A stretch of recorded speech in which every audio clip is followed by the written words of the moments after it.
So, hello everyone, and welcome to this session of Use These Better Live. For people that are repeat viewers of our webinars, you'll notice that our usual host Raquel isn't here today. We have me, so just to introduce myself, you may have seen me in our Use These Better LinkedIn group, doing posts here and there. And I'm joined today with the brilliant Laura. So Laura, thank you for joining us today. No, thank you for having me. Yeah, no problem at all. Thank you for being here. And today we're going to be discussing building teams and team culture. And I think this is a topic we can all agree, no matter what line of work that you're in, but particularly in this case for bids and proposals and bid teams, that a strong team and a good team culture is really the foundation for success. So a really important topic that we're going to be talking about today. And Laura, obviously you have a wealth of experience in leading teams, bid management, coordinating teams. So just to introduce yourself to everyone on the call, would you be able to give us a rundown on your journey in the bids and proposals industry, where you started, where you are now? Yeah. So I've been working in bidding sort of loosely for about 15 years. So as I think many people do, I kind of fell into bidding by accident with a UNICEF tender. When I just sort of graduated university, that was my kind of first approach into it. And I just sort of fell in love with it from there. So I've had a very kind of organic journey through bidding. So starting as a coordinator, working up to writer, bid manager, senior bid manager, and then now head of proposals. So, and I've enjoyed every stage for different reasons. So predominantly my experience is in healthcare and FM with a focus on security. So yeah, so obviously loads of amazing experience in heading teams. So just as a basis for us to go off of, how do you go about building teams, and what is the sort of criteria and the attributes that you look for in people when you're building a team? I think one of the most kind of prevalent themes for me is cultural fit, and making sure that that person is kind of going to bring the right culture to the team. So making sure that I kind of operate a 3 kind of part interview process that focuses on me engaging with that person in the first instance, and understanding what their kind of drivers are, what they're interested in for bidding. Because I think for a lot of people of my kind of generation, bidding is something that I fell into. Now people are choosing bidding as a career. And so the kind of drivers are different from what they used to be. So I like to kind of have a one-stage interview process where I speak to them personally. And then we'll move into the second stages where I'll review something that they've written or ask them to write something so I can get a feel for their writing style, and kind of what they bring to a question response. And then I like them to meet the wider team so that my team can ask them questions and vice versa, so they can get a good feel for each other and make sure that there's that kind of collaborative process from the outset. Mm-hmm. So that's a really good basis and process for actually building the team. But within that, obviously, it's important to have a positive team working culture. So I'm going to ask you, and I might open it up to the people watching as well, if you want to put down in the chat, but what does a positive working culture mean and look like to you? And how can we create positive cultures within our teams? I think one of the most important things is for people to feel seen, for recognizing each person on an individual basis, and not just looking at them collectively. So my current team have very different workloads, very different capabilities, and I think interacting with them on a one-on-one basis and kind of understanding where they're at is something that I'm very focused on, making sure that I appreciate the work that they've done, reward, with time in lieu when they've gone kind of above and beyond and they've worked into their own time.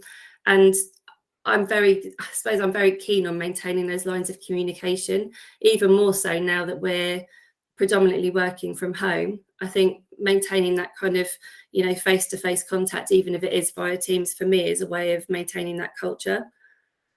Yeah, just to pick up on that, what you were saying at the end there about COVID, and a lot of people probably rolling their eyes, but it is something that it has had a lasting effect on how we work and how we work in teams.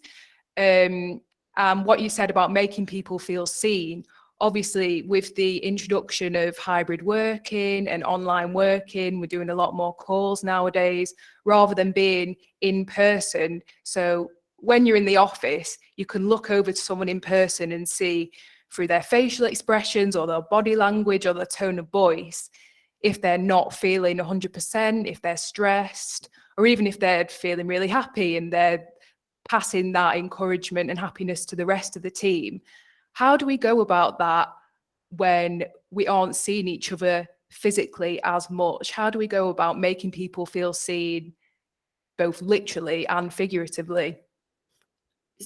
Talking. Yeah. Literally, I mean, my team would probably tell you that I communicate with them several times a day. I interact with them on a professional level and a personal level, because I think you have to see the bigger picture. You have to understand what's affecting someone personally as well as professionally to get, that broader view of what their output might be, what they're struggling with. Mm-hmm. I never want anyone within my team to feel that they can't speak to me. I think the benefit of the journey that I've been on through bidding across the past 15 years is that I know every role. So when someone is perhaps feeling a bit, I would hope that my team don't, but if anyone was feeling isolated within a team and they had this gargantuan workload, or they were feeling stuck with a question response, or, juggling multiple opportunities, I have the ability to step in and support at any level, and to offer, I guess, a different perspective in terms of how to respond, or, how to structure your day differently to achieve success. Mm-hmm.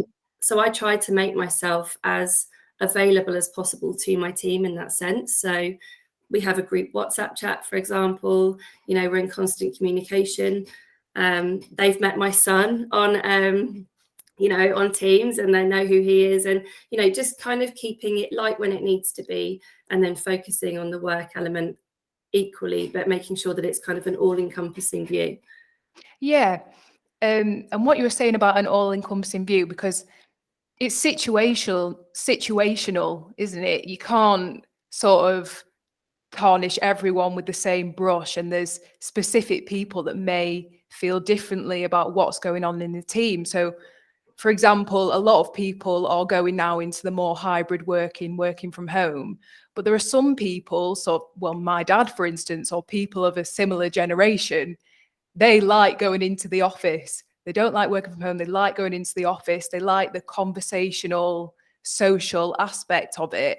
So what do you do in the cases where, there's 10 people in a team, 9 love the flexible working from home, adaptability, but there's one person who just sort of can't seem to get on with that? Is it we sort of have to address everyone individually for the good of the team, or is it that we're going to have to just keep adapting now on into the future? So I would never address anyone within my team kind of on a collective basis. Mm. Each of them work very differently. And that can be said for any team moving forward, not just obviously the team that I'm in within now. So they each have their own drivers. They each have their preferred ways of working, times of day that they feel that they're most productive at. And so for me, it's definitely on a case by case basis. What you've just described is represented within my team currently. I have people that want to be in the office. I've got people that would prefer to be at home. And equally, I suppose, not to digress, but one of the benefits for me of COVID has been that my recruitment pool has broadened, because I'm no longer restricted to recruiting within 15 miles of the office, because people need to be able to commute in easily. My pool of recruitment has expanded to be national. So the caliber of people that I'm working with has changed. And I guess the kind of spectrum of CVs that I receive for any application based on that has broadened as well. Yeah, 100%. And obviously, again, with COVID, there were many instances where bid teams were sort of completely cut, people being let go of, unfortunately. So it would end up in a lot less numbers and people that were once sort of bid managers or bid writers having to take on new roles within the team, people doing maybe a bit of graphic design. How do you think that's impacted the way that we work in bid teams? And do you think that will have a lasting effect in the future as well? Or do you think that this sort of surge in recruitment and more people wanting to be involved in bids will have an effect on that? I think that it's very different on a company by company basis. I think that some businesses are definitely driving that scale of face-to-face interaction and wanting people to be back in an office. Personally, I'm kind of divided. I mean, obviously working from home is great in a sense that you don't have to commute and you get more time back in your day. But for me, actually, from a management perspective, I like face-to-face interaction. I'm very much a people person. I like being in the office. And like you say, you know, body language is a real tell in terms of if someone's struggling or not. So I think that moving forward, if you'd asked me this 6 months ago, I would have said people could be kind of pick and choose and be home based if they wanted to. I think moving forward, the recruitment market is maybe shifting slightly, and that, you know, candidates probably need to be more receptive to people wanting that kind of split of hybrid between work from home and in the office. For me, I'm happy to kind of accommodate my team based on the best way that they work. I like to have a very kind of personal management style in that sense. I'm not going to, you know, force people to attend an office if it's ultimately something that they're not comfortable with. So I think this winter is going to be really interesting to see how it kind of pans out in that sense as well. Definitely. And adding on to that, so we've talked a lot about a positive working culture and what we can do to bring positivity to our teams. But on the flip side of that, there's also negative working cultures. So what is that to you? How can we spot the signs and what can we do to change that, to bring a negative working culture into a positive one? I mean, I think that, you know, having a defined strategy for the business is really important in creating a kind of unified culture, making people feel like they're a part of something and that they're driving forward to a collective goal. I think that's key in driving positive culture. I think if you don't have that strategy in place, and if your team don't know what they're driving towards in terms of a sector or, you know, what the overall goal is from a business perspective, and if that's not led and driven, I think it's really difficult to buy into. I think if you've got, you know, cascading bids on, you know, into a bid team and they're not necessarily getting the operational buy-in that they need to drive those bids forward, and it's not a collective effort to responding, I think that's really difficult as well, and that can build quite a negative culture because the onus is then placed back solely on the bid manager or the bid writer to drive this bid forward without necessarily having access to those win themes or that vision that's going to, you know, create that kind of winning opportunity or winning response. Eradicating that kind of negativity, I guess for me, I can be a bit of a mother hen in that I want to create a bubble within which my team feel that they're supported and seen. Positive reinforcement, again, like I said earlier, recognizing when they go above and beyond, and particularly if that spills into their own time, and rewarding them in that sense, you know, not rewarding them, but offering time in lieu so that I'm recognizing that. And I guess engaging at a higher level as well to understand where the business is going, what the strategy is, trying to define that and understand it, and then have kind of an approach where we strive towards that shared goal. And you were talking before about there's a lot of new starters in the industry, more people knowing about bid writing and wanting to have that as a job. And with that, you can have a lot of new people in teams that might be sort of well established with really experienced people. And so there can be a sort of negativity in the sense that people feel maybe a bit awkward or they don't know how to integrate themselves into the team that well. So how do you think we can go about solving that issue? Do you think, now I ask this because probably everyone on the call has been involved with one, but team building exercises, do you think that they work? Or are there other ways that we can sort of integrate people into teams, build trust and sort of break the ice, so to speak? I think there needs to be, for me personally, I think there needs to be more of an investment at the coordinator level. So I think particularly now where people are choosing bidding as a career option, investing in that, you know, entry level role and making sure that those people understand what their role is and what their purpose is within a business is really important. The number of people who've asked me what I do across the last 15 years, and I've said, I'm a bid coordinator, I'm a bid manager, or head of proposals. And people say, quite often people think I've said I'm head of beds, like, and that I work for the NHS. Like, I don't think that a lot of people necessarily understand what the bid function is and how pivotal it is to the success of a business. So I think that, you know, head of proposals, bid managers, people that are senior within that team have a responsibility to develop those people at coordinator level into the business and to provide that, you know, scope of this is how you can be successful. This is how you can support a business. This is what that function potentially lacks. And I think that's really important, that kind of level of integration and interaction. And speaking of sort of integration, we were chatting a few weeks ago in preparation for this call, and you said that you were contributing to a training module as part of a course for new bid executives. Would you be able to tell me more about that, what's gone into that, and what you hope to gain from that for new starters into teams? Yeah, so the course is called the Entry Level Bidding Fundamentals Training Course, and it's run by Laura Sterling of Worldweaver. I met Laura through a shared connection, and we just hit it off instantly. And Laura's hugely insightful and very experienced in what she does. It's been actually a really interesting connection for me to have made at this stage in my career. I have contributed into the module in the sense that I've written one of the first kind of entry-level elements with Laura. We've worked collaboratively to develop that. So we talk about the expectations on that person, what the bid function is and the understanding of it, basically laying the right foundations for that person to kind of build from, so that when they enter the new business that they're going into, they're not entering it waiting for someone to kind of give them an instruction of what to do. They can work proactively to support that team, no matter what size it is from the first instance. So they kind of have a predefined idea of what their job role is. So, and yeah. No, you go on, sorry. Yeah, sorry.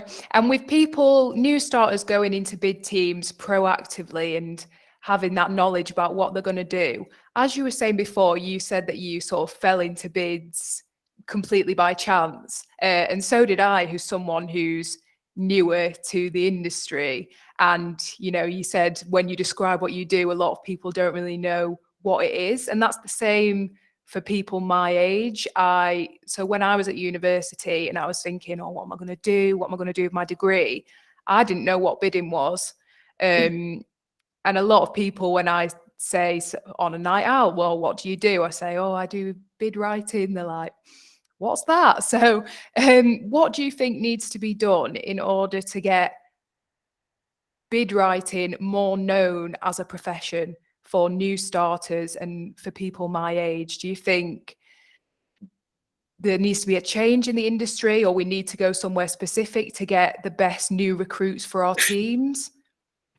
I think maybe going into universities, or I think that platforms like this, Newsies Better, really, I'd never actually really linked before, you know, prior to meeting Dave and Raquel and prior to speaking with Laura, I'd never actually linked up with any other, you know, bid professionals and had that level of interaction.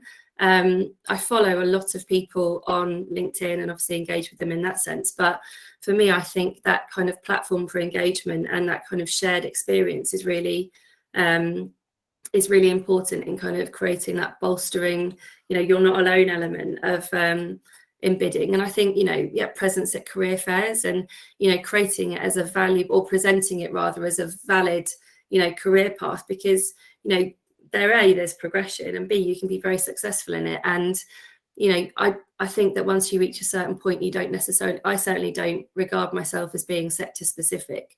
I think once you understand how to bid and you have access to a good enough kind of stock of information, you can create you can kind of create your own career from there, if that makes sense. Yeah, 100%. And I'm just going to touch on when you said about not being sector specific.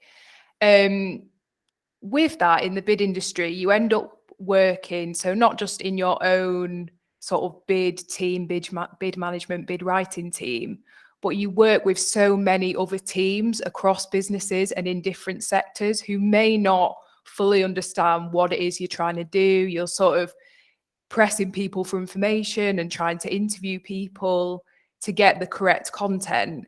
So how do you go about working not only in your own bid team, but also having to work with other teams that you may not know as well across businesses to get the information and to create a successful bid? I mean, I really enjoy people. Yeah. So for me, that's one of the perks of bidding, is that I like meeting new people. I'm also a bit of a sponge when it comes to learning. I love learning. So for me, the exposure to the wider team and the wider kind of business function in that sense has always been something that I've really enjoyed. I pride myself on developing that rapport with the wider team, SMEs and so on and so forth, and simply learning from them, then creating that stock of information and then building on it as we kind of, progress through the business, or, as time goes on. But I think for me, personal rapport is kind of the most important thing. I used to work in a team where I was fed by information from, say, 7 directors. Each of those directors had their own way of working and their preferred way of being spoken to, having information gleaned from them. So I very quickly learned about how to achieve what I needed the right way. If I simply set a deadline of, say, the 6th of March or something, and said, please make sure that I receive that information back 2 days before deadline, quite often I wouldn't get it. So I learned that I then had to book a meeting with that person, meet them in a room. And I think learning that individual rapport of the people that you're particularly reliant on is really important. And one of the things that I try and instill for me is that people don't like being asked the same question like multiple times. Holding that library stock is really important, and maintaining that library and making sure that you develop on what you're creating, what you're putting forth, so that you're not always working, with a blank piece of paper, is also the best way to kind of get the optimum response from people. Yeah, it's about communication, isn't it? Mm-hmm. And just being able to adapt to And different people. And I think respecting people's time and being respectful. Definitely.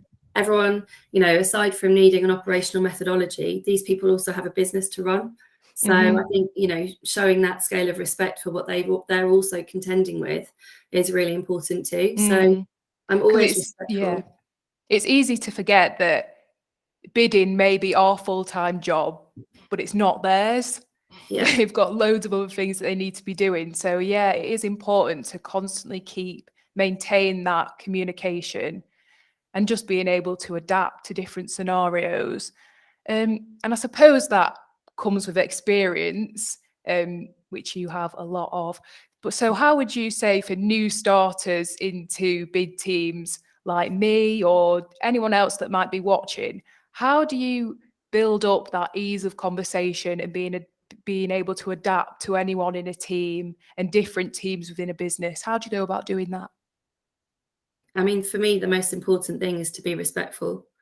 Mm-hmm. So I'm always respectful of people's time. I'm not bullish, in the sense that it's so easy, I think, when you're on a deadline, to become a bit blinkered, and you're so you're hell bent on getting that information because you've absolutely 100% got to, meet your deadline. I think not kind of cascading multiple meetings into people's diaries and making sure that, you work around their existing obligations.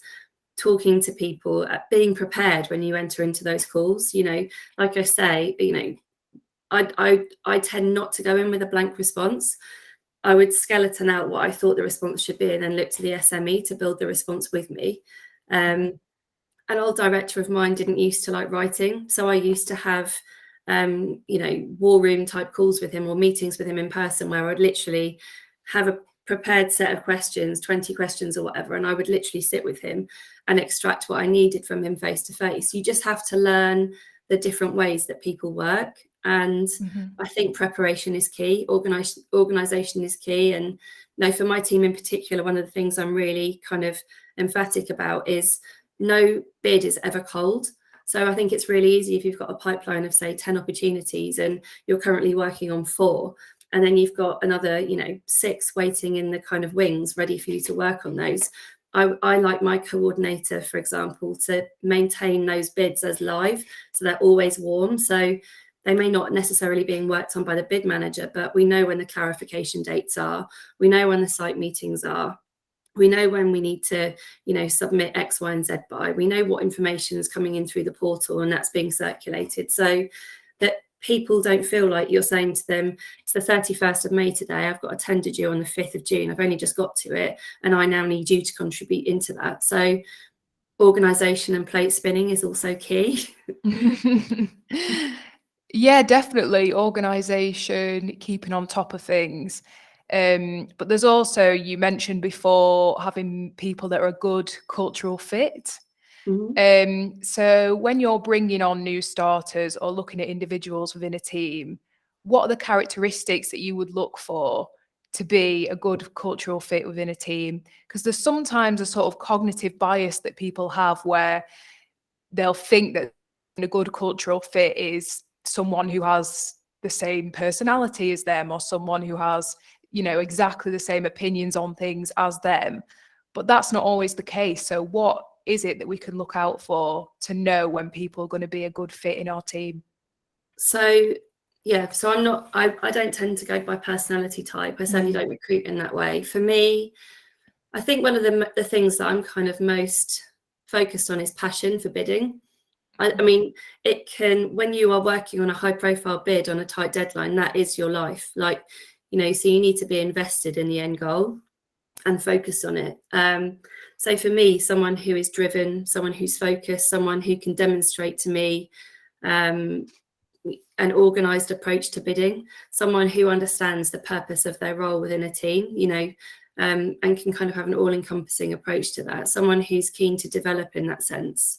And someone that my wider team interacts well with. So I mean, one of the things I really encourage an interview for the third sort of stage is that my existing team kind of question the applicant. So and they ask questions that I maybe haven't considered, and it adds another kind of sphere of kind of thought into that recruitment process. And then I'll go back to them and I'll say, what feeling did you get for that person? Do you think you could work with them? What do you think that they would bring to the team? What attributes do you think that person needs? And then if they don't necessarily like that person, or they don't feel that that gel is there, or it's the wrong cultural fit for them, then ultimately I will go back out to market, because my judgment, although absolutely it's key, I'm leading the team and it is ultimately my decision, I'm never going to bring someone in who's going to damage my team members or potentially knock the kilter of the team in a detrimental way. And what would you do, say, in an instance where upon meeting someone, you think they'll be a great cultural fit, as do the other members of the team, and you bring them on and it's maybe not how you thought that it would play out? Is it more of a sense of mentoring them and helping them to develop? Or would it be, or maybe for someone who you can see it's in them and they have a lot to give and they just need to sort of open up a bit more? How would you go about it in that sense to ensure that they become that cultural fit? I think it depends. You've got quite a split there in terms of whether or not it's a personality issue and whether or not that person simply isn't gelling with the team. Yeah. Or whether it is an experience issue. If it's an experience issue, absolutely, I'm fully invested in supporting, and nurturing my team. One of the most recent bid coordinators that I employed had no previous experience of coordinating within a bid environment, and I've had that situation or that scenario play out twice in my career, and I've nurtured that person into through to being capable of being a bid manager. So I think the investment of time from me, lending an ear, providing a progression plan, a development plan, supporting them in that sense, training modules, that kind of thing, If it's a personality issue and fundamentally it's just not the right fit for the team, then ultimately I think your hands are tied in that sense. Because it's for the good of the team, isn't it? I would never risk my team, because an unhappy team is not a productive team. So 100%. their happiness is absolutely, or their feeling of support from me is absolutely crucial. Yeah, 100%. And I suppose my last question would be, do you think there's any sort of key changes that you think needs to occur in the bid industry in order to create happier, more successful bid teams? Are there any ways that we need to adapt in the future, in your opinion? It's a very good question, Emily. And also open it up to the chat as well if anyone Yeah. has any views on this. I think as a whole, as a profession, I mean, you've challenged me. That is a question I've never been asked before. So, you've challenged my thought process. I think that, yeah, from a professional standpoint, I think at the level of interaction that even that I'm achieving across the, or have achieved across the course of the last few months by being linked in with Dave and Raquel has been key for me in terms of like broadening my pool and my sphere of horizon. So that's been really important. I think that bidding has changed. 5 years ago, there wasn't such a huge focus from my perspective in the industry that I was working in on CSR, sustainability and social impact. I think that we need to understand that bidding now needs to be adopted from a more local approach, and probably bid managers and heads of and bid writers need to understand that local approach to bidding. Development in that sense for me is key, because I've had to really instill that mindset in my team, to try and drive that kind of local approach to writing. So that's been a huge shift. Yeah, I think progression in terms of training, like developing yourself, like not just through like the APMP and things like that. I think understanding how you can develop professionally in a bidding context. Had I stayed within my previous role, I would have looked to become a recognised SME in security bidding, because that would have been really of interest to me. It wasn't presented as an option, but I think there's so many different facets that you can kind of explore. And bidding more and more is becoming a more recognised profession, and I think that's a really exciting. I think it's a really exciting time to choose bidding as a career path. Yeah, 100%. I 100% agree. So taking on that personal development can be good for the wider team in that sense, focusing on the individual to benefit the whole. And being receptive to engagement. I have colleagues that I've worked with, haven't worked with for a couple of years, but worked with for a 5-year period, where a question will be posed, and I like to respond to a question, or I like my team to respond to questions in every single context, so that when a customer reads it, it's almost like signposted, so they can kind of tick off, right, I've achieved what I want to from that response. Sometimes I still go back to my peers and ask, how would you respond to this? And I think having access to that wider network of support is really valid as well. 100%. So I'm just wary of the time. We've got about 10 minutes left. Yeah. So I think that comes to an end for the questions that I have. Laura, thank you so much for answering. You've given some really amazing answers that we could all take on board for our bid teams and any sort of team in any facet of working in the future. So I think I'm going to open it up to the chat now. If anyone has any questions about anything that we've talked about, or anything that we maybe haven't brought up that you would like to have a bit of further discussion on. Anything from the chat?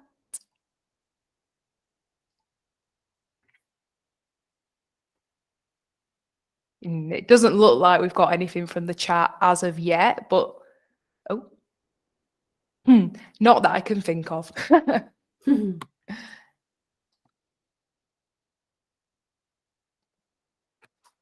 So yeah, it doesn't look like we're going to have anything else from the chat, but Laura, I suppose this gives you a few. Oh, we Thank just got some you. feedback. Really great session, Laura and Emily. Very insightful.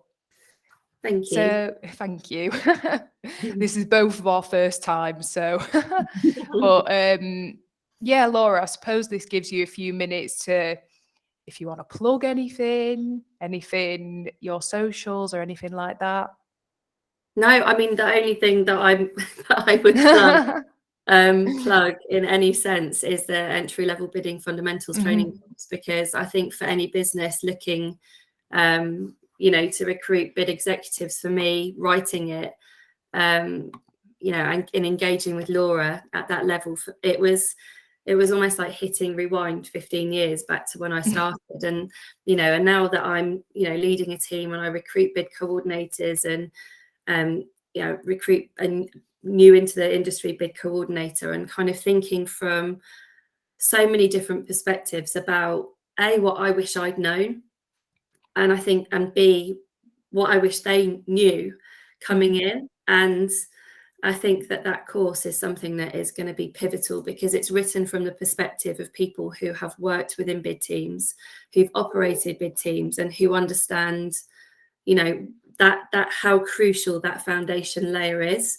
in you know, in motivating success. So in terms of plugging, which isn't something that I'm hugely comfortable doing, it's something that I really enjoyed working with Laura on, and I thoroughly enjoyed writing. And I think that that is apparent in what is, you know, contained within the training sessions. So, and that's in the process of being CPD accredited. Yeah, it will be a CPD accredited training course. So, and it's Laura Sterling, and she's World Weaver. So, she's absolutely phenomenal, really engaging. And who, if someone on the call today wanted to get involved with that course, who would they be able to contact? Laura Sterling. Laura Sterling. Or myself. Yeah, I can pass you through. So. Brilliant. So thank you so much, Laura, for being on the call today. I think that's it for our Use These Better live session this time. Some more feedback from Bart. Great session, guys. Thank you. Thank you very much. Thank you. And yeah, I think that'll be it for this session today. Thank you, everyone that's come onto the call, for coming on today. Thank you to Laura. Make sure that you go over to our Use These Better LinkedIn page to see updates for future events like these. We've got some live in-person events happening in the coming months.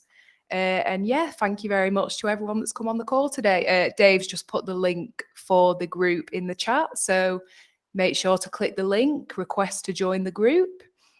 And thank you very much, everybody. Brilliant. Thanks, Emily. Thank you.